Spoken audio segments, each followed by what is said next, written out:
And did you know, yes, November is Diabetes Awareness Month. 4 to 5 Canadians with diabetes will actually die of heart disease. That's staggering. Let's talk to, right now, Dr. Jill at Trinacty with us. And you are an endocrinologist at LMC Healthcare. Nice to have you, doctor. Yes, thank you for having us. And Peter Wittwer is here as well.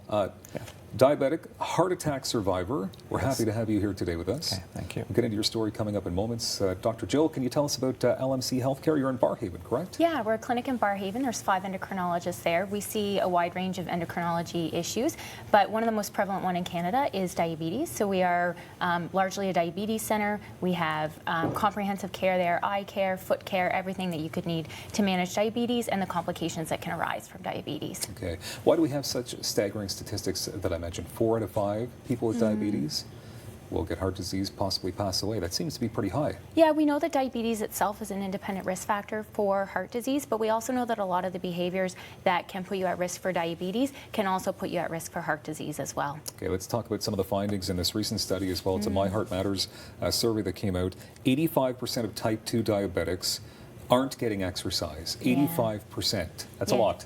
That is a lot, and I think that a lot of people don't know how they can go about it, or they think it needs to be more complicated or more difficult than it has to be. And I think, you know, Peter's a great example of that as somebody who's embraced this and worked on goal setting and increasing activity slowly over time, and just taking it one step at a time, quite literally. Yeah, well, let's jump to you then, Peter, because you weren't getting exercise, you weren't doing the things that were necessary. Is that one of the problems, one of the reasons why you had a heart attack? Eating habits were really bad. I was driving a truck for 30 years, and I was always had donuts or something in the truck, and I was drinking coffee. And when I wasn't drinking that, I was drinking energy drinks and not exercising properly. Just doing my work, going home, putting my feet up, drinking beer, watching hockey games. Yeah, of course. And not exercising, not really getting my heart rate up at all. Okay, when did you have your heart attack? That was in June of 2017. Not too long ago. No. So how have things changed in your life when it comes to how you're taking care of yourself? Well, first of all, from the heart attack, I was diagnosed with diabetes, and I was put on a regiment of different types of drugs.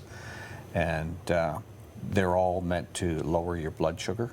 And I was referred to Dr. Trinacty, and she's a calorie counter, and so is my wife.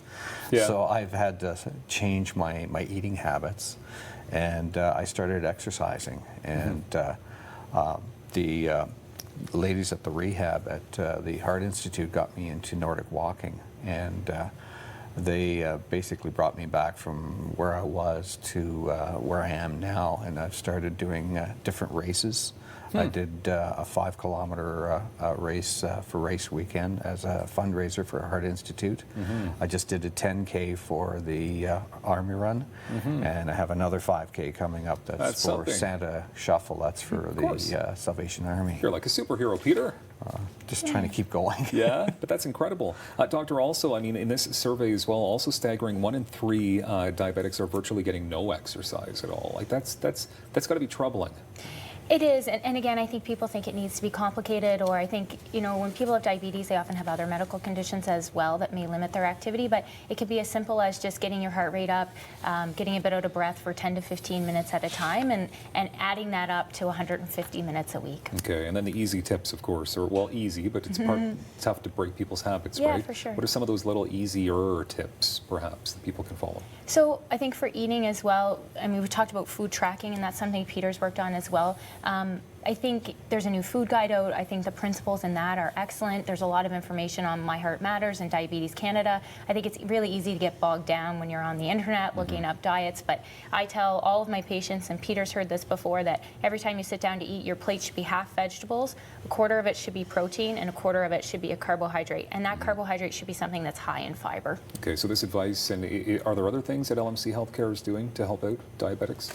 Yeah, so we have we do group classes talking about nutrition and lifestyle. We also have a pre-diabetes program that we've launched in partnership with Diabetes Canada to help reduce the risk of people transitioning from pre-diabetes to diabetes. Okay. About 30 seconds left here, Peter. I just want to ask why it's so important for you to spread awareness, especially in a month like this. A lot of people don't realize that they have diabetes. If you're feeling lethargic or you just feel off, go see your doctor. Get the blood work done. That's the only way you're going to find out.